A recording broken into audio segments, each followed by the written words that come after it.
Greetings and welcome to Edgy Ideas, the podcast that explores what it means to live a good life and to create the good society in our disruptive age. My name is Simon Western and I will be talking to invited guests about diverse topics, exploring social conscious and unconscious dynamics and desires.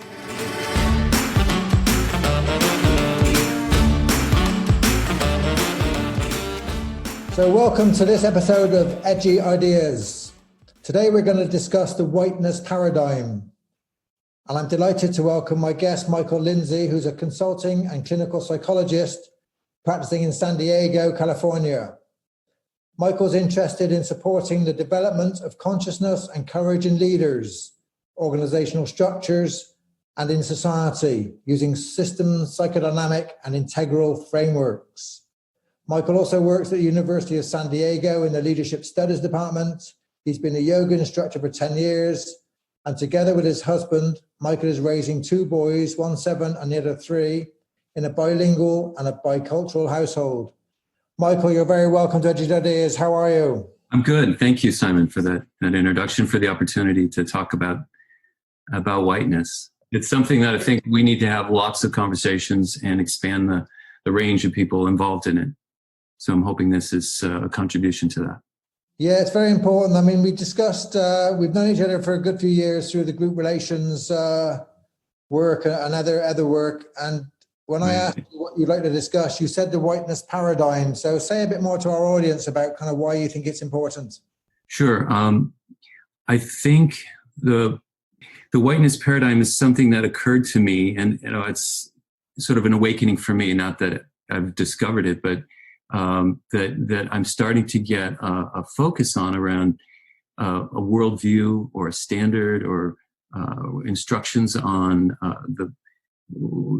what's considered the best or superior, and I think it's a huge part of the racism, but I think it's also broader and deeper than the racism that we're paying more attention to these days. And I think about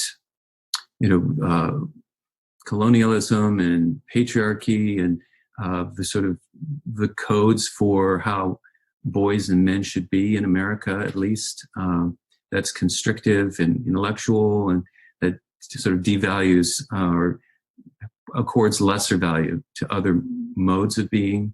And so I think there's something up that we need to become more conscious of that can help us with more racial justice and also greater freedom for white men and just socially, white folk and generally to allow ourselves to not necessarily have to adhere to the strict code of a whiteness paradigm.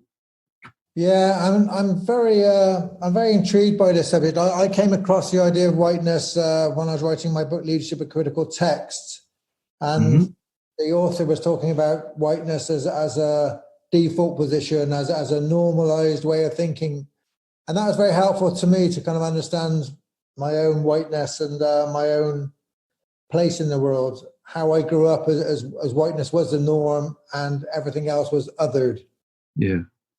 Yeah, exactly. And it's such a norm that we don't, the critique now that's becoming more prevalent is that we don't see ourselves as an ethnic group or as a race. And we just assume that we're the norm and everything else is a deviation from the norm, rather than, there's variation in nature and we're part of that variation. And we're constructing a mental model culturally, socially about how to be that should be evolving and hasn't been. It's being held on to as a defense, I think. Yeah, I think so. I mean, I think people mistake whiteness and race as a sort of biological or skin pigmentation or an ethnicity, but it really is a kind of a deep-rooted social construction about domination, about normality, about what's not normal, about what the black body carries, what the other carries for us, the parts of us we don't like in ourselves, we project onto the other.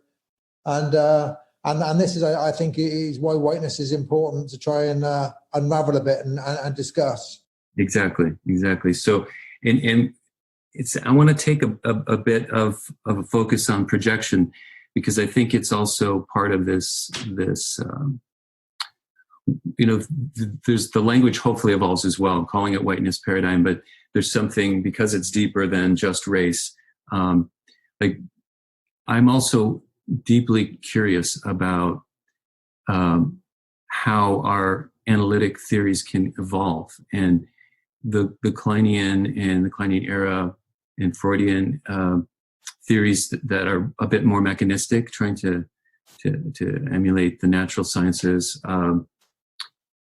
may be missing something. So I think if we're projecting qualities that we're afraid to own ourselves, and we talk about, so I think a living systems model might help. So if we can evolve psychoanalytic theories to see, well, what is it about white folk that they feel the need to not, or that it's a struggle to own these qualities, about vulnerability, about whether we have adequate intelligence and capacity, and all the kind of qualities that get attributed to Blacks and people of color.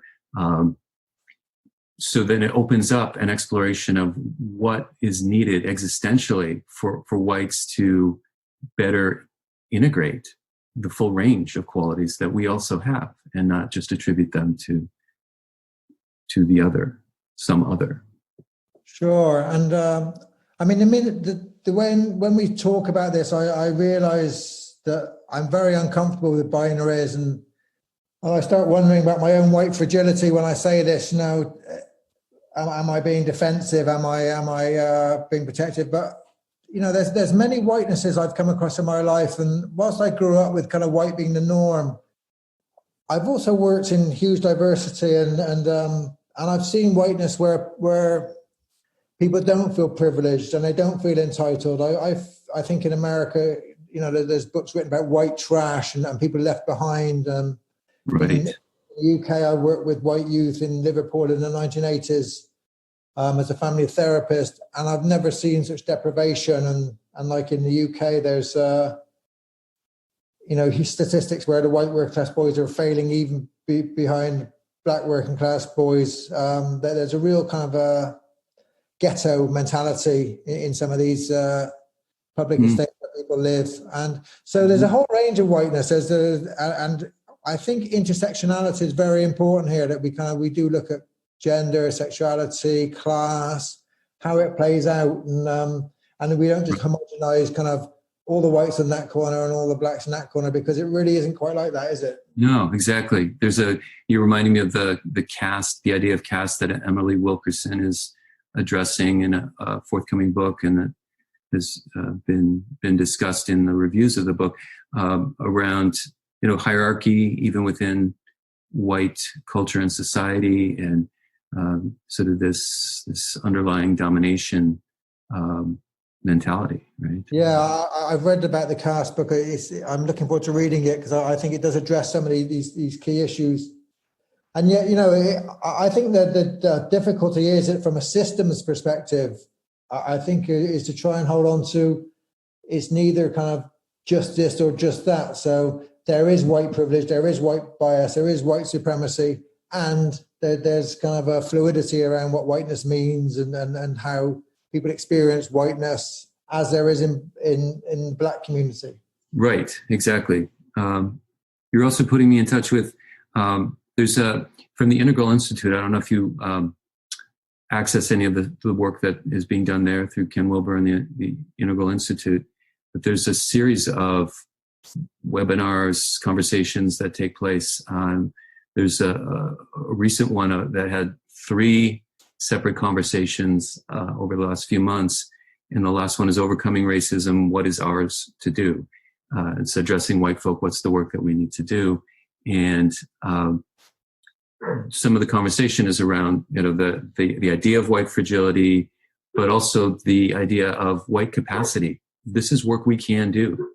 And if we approach it in ways that are shaming and demonizing of ourselves, then it reduces the chance that we can, feel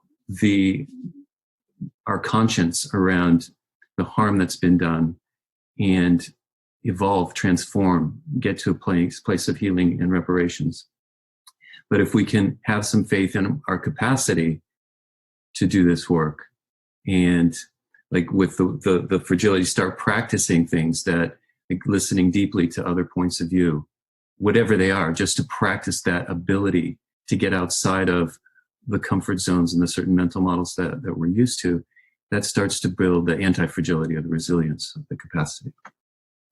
Yeah. I'm interested. You're referencing Wilbur. I mean, I find Wilbur's work problematic and spiral dynamics problematic as well, because the evolutionary ideas that they've put forward have been accused of being racist themselves, of layering kind of primitive peoples and stuff, and having a hierarchy of developmental culture.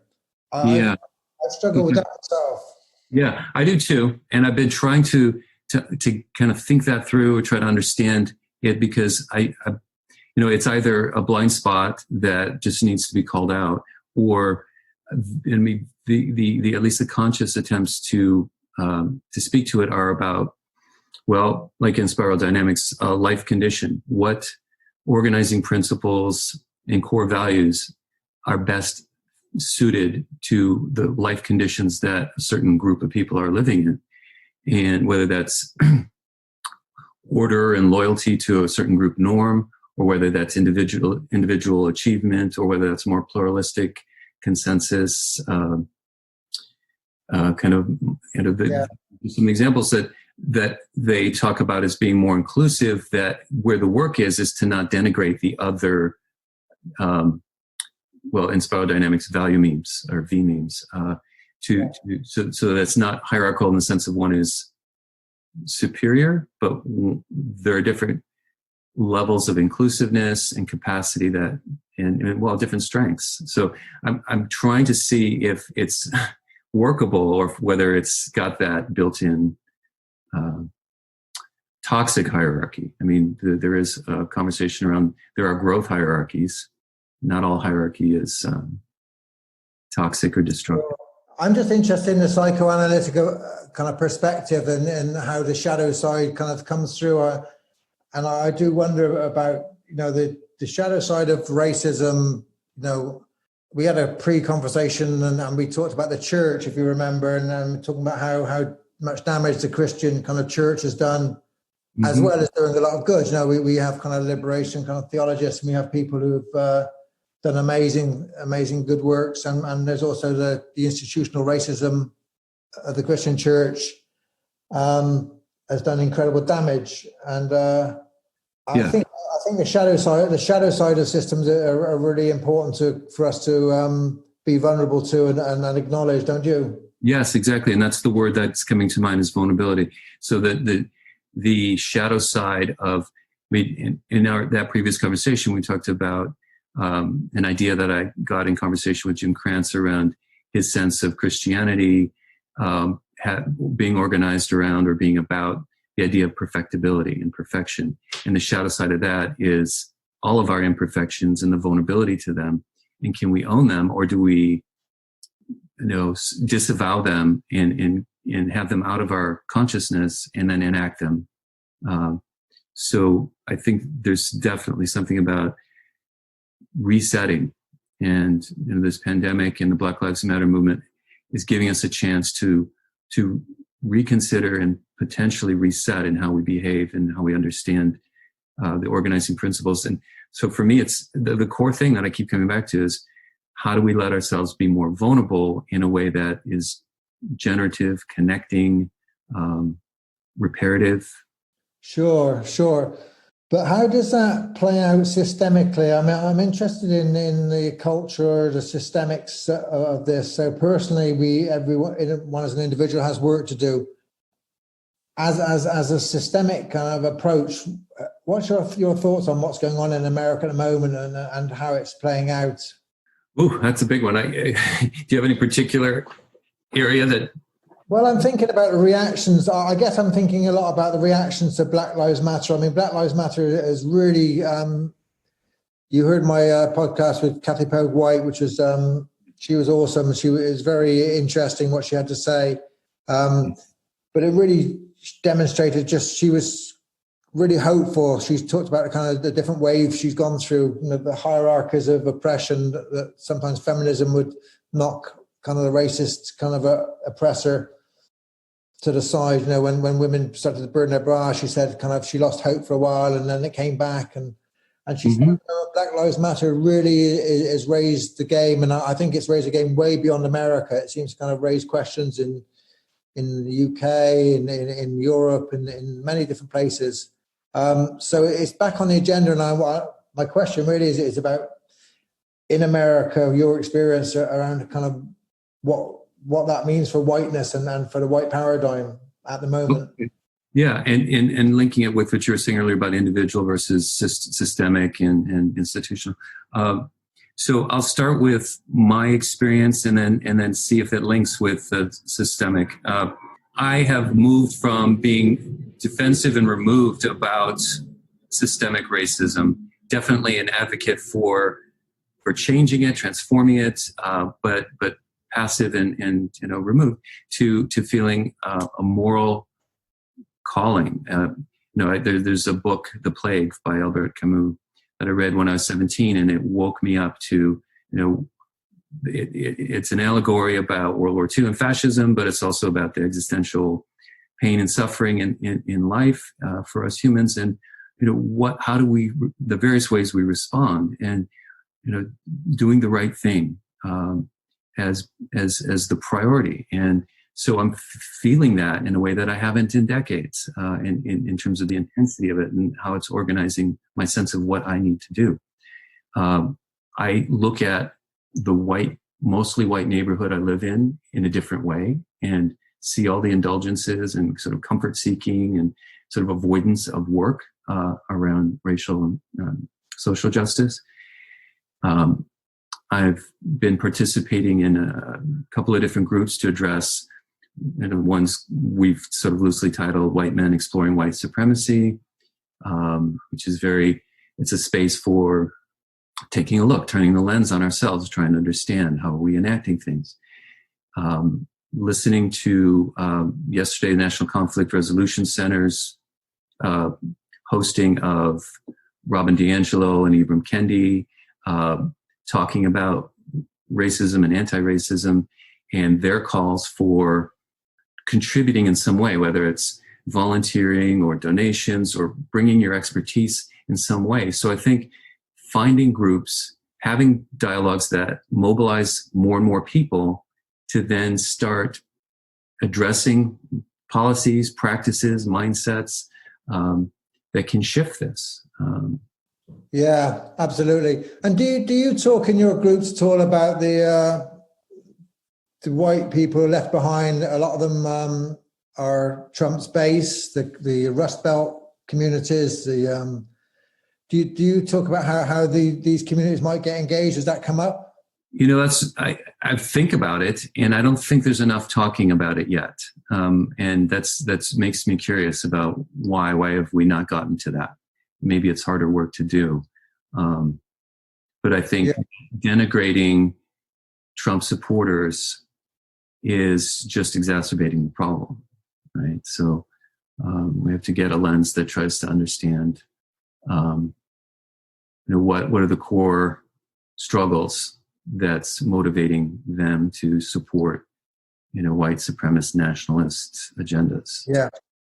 Yeah, and I think that's very important because I follow the populists across Europe, and I follow the populists in America, Trump and his people, and I think the left and the Democratic and the progressives have been very slow to address, Hillary Clinton's deplorables. To really, even now, I don't really hear kind of the messaging going out around kind of reaching out to these people.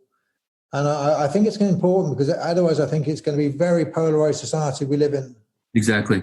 I listened to Joe Biden's acceptance speech for the nomination Democratic presidential candidate last night. And was attending to that. Like, what stances or attitude is he going to convey?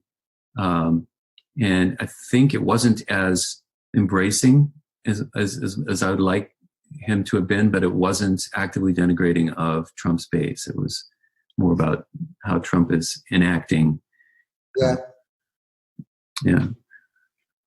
So yes, I agree. I think we need more leadership and more building more culture from the grassroots that recognizes our common humanity and our various struggles in ways that foster ongoing, like, healing, but also development. How do we keep developing and evolving, and rather than warfare, basically. And I think there's an awful lot of learning to do. I think often you get people talking about racism as if they know the answers. But my experience I lived in the East End of London with the biggest Bangladeshi community. I was a minority in Whitechapel where I lived, and it's just so interesting being around that community, being around them at Ramadan, and being welcomed into their cafes and speaking to that community. And when you get really close up to people, you get a very different experience. And it was also my experience working with the white dispossessed youth I was talking about and their families. And like, politically, they might have had very different ideas to me, but I could learn an awful lot just by listening and being with them. And it kind of changes you and your perceptions when you actually get close up and listen. I think it's really important to get close up to people. From So, Simon, I'm curious, while you're with it, like, what did you learn or feel in being close up with that community, with people? Well, I think I learned, I have an idea of myself as being non-racist, and cognitively, that's where I am. But emotionally, you bump up against yourself. You bump up against kind of some prejudices which come to you, and you bump up against some ideas you have about the other. And we all have others in our lives, and that's an important part of being a human being. There's nothing wrong with kind of supporting a different football team and having different tribes and having different associations and different groups. It's how we make sense of it. And I think it just kind of opens you up to kind of making sense of it differently and making sense of yourself differently. And right. It just opened that up for me, and in a very, very positive way, really. I used to go and sit in the mosque. I had ideas now about the mosque being a place of maybe danger, or I wasn't really welcome in. It was the biggest mosque in London where I lived. And I used to just go in and sit down and meditate and pray. And I was just another person, and I never got harassed or kind of looked at. I was just, my skin color didn't seem to matter. It's interesting, just to be welcome in the place and sit on a carpet and just have time out. And it's beautiful, Yeah. So, like, you're it's helping me think about the difference between the idea of the humanity of those we consider other and the experience of their humanity, and how you gave that to yourself, or you were fortunate enough to have that opportunity and allowed it, and they're allowing you in their space as well. Well, the word space just stuck with me. I mean, I an important author whose second name is Puwa, I've forgotten her first name. She wrote a book called Space Invaders, and that was an important moment in my life as well, to remember how unconsciously we think about kind of our space and their space. It could be a gendered space, it could be sexuality space. I remember walking into gay clubs when I was younger and feeling I was in a different space, and some gay clubs would be welcoming and of my heterosexuality, and others wouldn't. And and everything has a different feel. But this idea of kind of our space and their space, I think, is interesting. And the boardroom, you walk into a boardroom, and I teach my coaches to look at the bodies, look at the gender, look at the kind of ability and disability, look at the ethnicity, and see who speaks and see who doesn't speak, and see who's listened to when they do speak. And you learn an awful lot from kind of seeing how which spaces are welcoming and which aren't. Right, exactly. I was interested in your personal space as well. You're a gay man in a marriage and you're white and your husband is Mexican American. Is that right?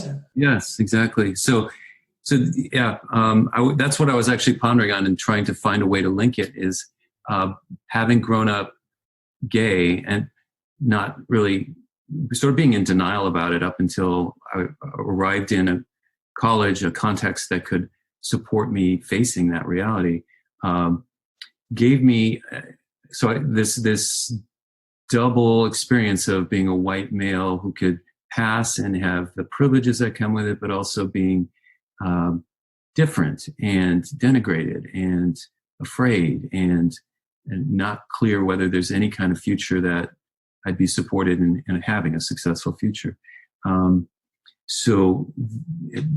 Fortunately, society's been evolving in ways that support me being able to do that, to be able to have a positive, affirming identity and live in healthy ways and marry and raise kids. And it's wonderful. The diversity is something I seek. I definitely feel a sense of claustrophobia or confinement that I feel agitated around if I'm staying just in heteronormative white spaces. I definitely seek diversity racially and sexual orientation and ideological.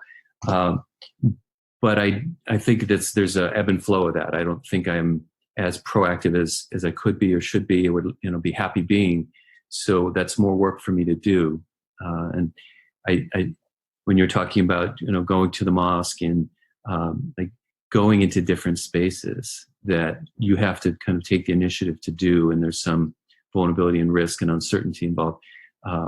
Feel some envy, but also some opportunity. It's sort of like a reminder, which I appreciate.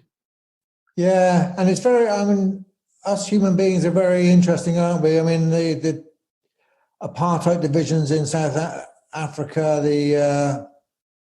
it's not called apartheid in America, but it really is a Jim Crow kind of separations, and they still exist. I remember going to visit Virginia, and a friend of mine was saying the black schools, the black churches are on that side of the river, and the white schools and the white churches are on this side of the river, and just I was really quite shocked by just the divisions still there, and how people still choose that. And for me, it's I have friends who would choose that as well. And for me, it's a big lack. I mean, diversity is such a richness for me. It's given me such pleasure and such kind of life. I get a real energy from diversity.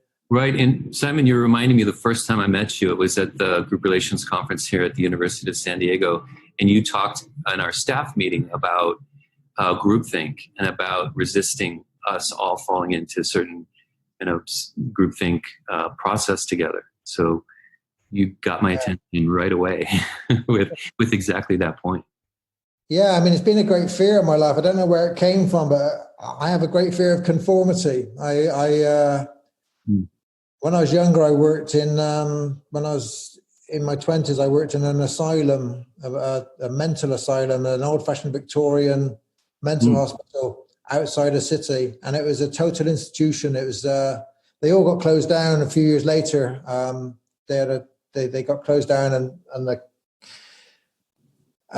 the patients got moved into the community. There was a big shift, but I caught the end of that, and my experience of being in a totalitarian kind of culture was really scary. And it wasn't just the patients, it was the staff who were conformed to this institutionalization. And I just realized the power of that. And I see it very often in the big corporations I work in. I mean, it's a very different space in the sense that they're much more privileged, they're salaried, and they live good lives, the people, the employees. But there's a sense of conformity and groupthink there, which I still get very uncomfortable with. Yes. No, you also, yes. So I was thinking last night about the whiteness paradigm and about over-privileging intellect over heart and soul and conscience, and thinking about Enron and the documentary about how, are you familiar with that? Yeah. Okay. The smartest guy in the room, I think is the title of the documentary, and how a culture can create people. I mean, if you listen to the audio tape of some of the people working within Enron, gleefully uh, gleeful about the power shutdowns in California and other places because it allows them to jack up prices. They were completely exploiting. So, and I imagine these people weren't, growing up evil-minded, right? But there's this culture that allows people to really distort what they think and how they behave, and rationalize it. And that is very scary. And I think that, writ large, that's what the whiteness paradigm is doing. There's a kind of a conformity that is costing all of us, whites and people of color. Yeah, no, I agree, and I think one of the dangers is I don't know if you read the paper I wrote a few years ago on political correctness and political incorrectness. It became quite a well-read paper on the internet, and it spoke to the conformity and the totalizing nature of the politically correct community, as well as the other, as well as the politically incorrect community, and just how both of them have kind of authoritarian tendencies, whereas the politically correct community kind of wants to kind of police the situation through language. Kind of, it uses discourse and language to conform people to its way of being, and it excludes so many people on a class basis, and who can't use the same language. It's interesting, that this is not just kind of the other, them over there who want to conform us. We do it to ourselves as well, and we have to be very aware of it, I think. Yes, and actually, I'm making another link because I've been wanting to talk about the paper that Medria Connolly and Brian Nichols recently wrote on the psychological case for reparations. And my experience of being a vocal advocate for reparations involves this conformity thing. Like, I am violating the conventional American my attitude about reparations. Like, so I feel that like it's a risky position that isn't widely supported and may not be, and will be hotly contested, but it is the right thing to do. I mean, as a psychologist, to get to healing, to get to forgiveness, to get to any kind of the work that we need to do to understand how we have subjugated whole people over 400 years has to involve some kind of reckoning and reparations, so within and between. And I'm very mobilized about it, but unsure about how to give voice to it. So this is the first time I'm giving voice to it. Yeah, and I'm really glad you suggested this topic. I mean, it was a bit scary when you did two white men talking about whiteness. Didn't sound like a very good idea, really, but in the sense that put yourself at risk, because it does feel it's a dangerous territory to talk to. It's difficult to talk about this subject. Well, if I can speak to one piece of that, yeah, I agree that I mean, there's the risk about from the white dominant culture, but there's this risk of making mistakes, of showing our ignorance, of showing our bias, but what other way forward is there? But to invite others to respond to this podcast, give us some of what they see that we may not be seeing, or encouragement about ways that are progress forward.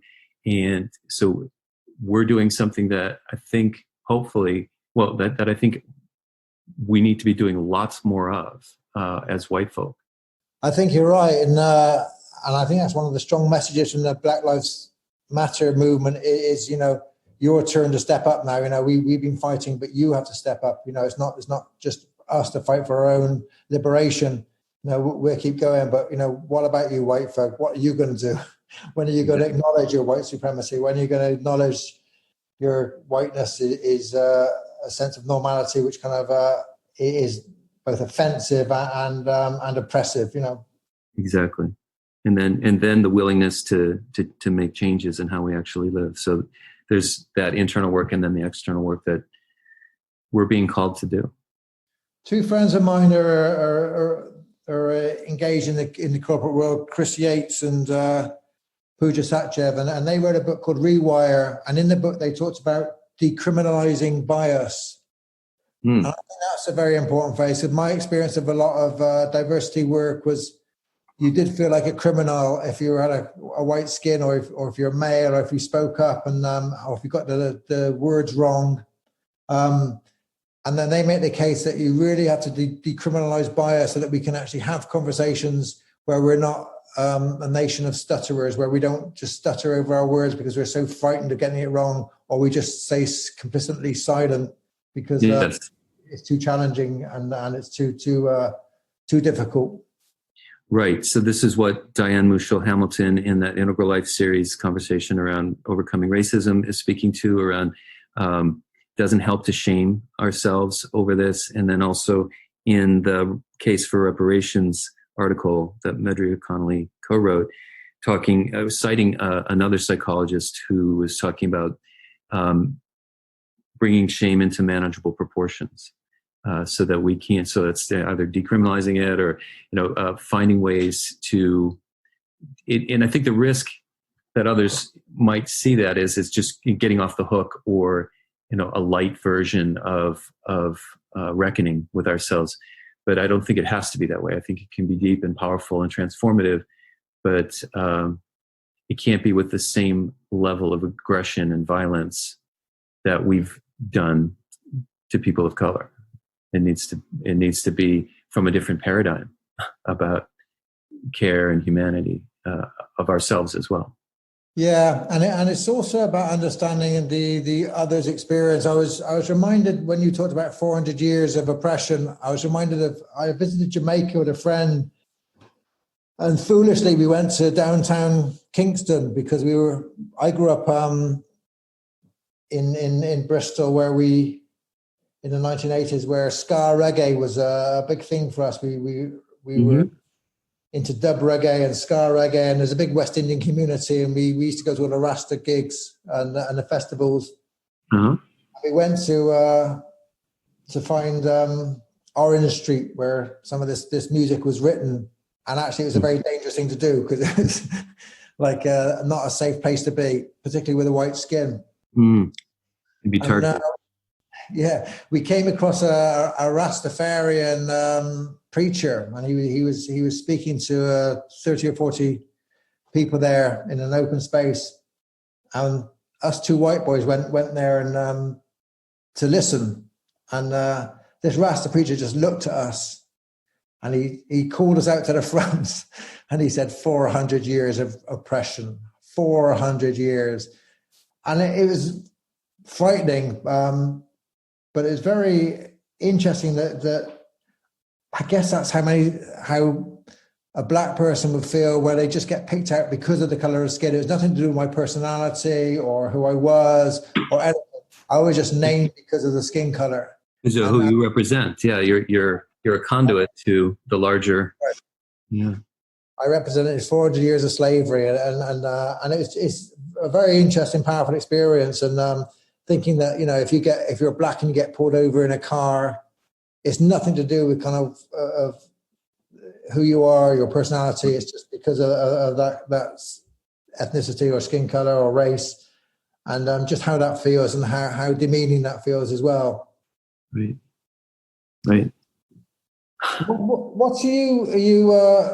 What's happening in the Hispanic Latino community where you are in San Diego and in your own family? What's your experience of whiteness in that domain? To put it in simple terms, I feel like feeling that I need to step aside or move aside and make room. I experience the Latino community in California generally and also nationally as active, greater voice, confident, wanting to not get lost in the Black Lives Matter conversation, criticizing the balance of representation in the Democratic Convention this week.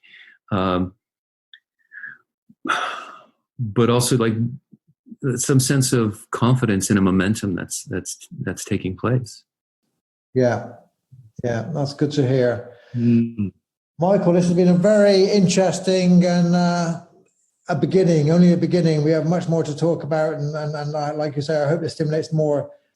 As you know, in my podcast, I like to end on a note where I ask my guests what they think might support living a good life and creating a good society. And I wondered if you had any final thoughts on what it is to lead a good life and to create a good society. I have too many. I think I should probably write a paper to give a full answer to that. But I know that when we had earlier conversations, my main focus was on slowing down, like fuller breathing, allowing vulnerability, reflection. So I would like to add that what I've learned from this Overcoming Racism webinar around the suggestion to actively look for other perspectives and experiences, whether we're reading or going into other spaces, to practice listening and taking in experiences and perspectives different than our own. I think that's what you've been talking about with going into the mosque when you were younger, or going to Kingston, and just not settling for staying with the perspectives and experiences we already know, so that we can build that capacity for recognizing complexity and holding it together as a society.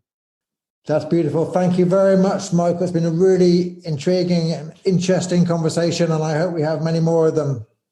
Thank you very much. To be continued, and hopefully inviting lots of other people to the conversation. That's the plan. Let's do it. You take care. Take care, Simon.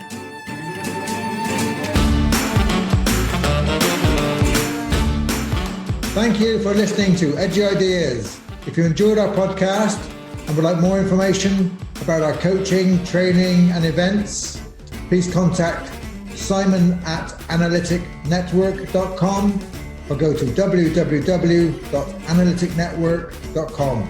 Thank you for listening.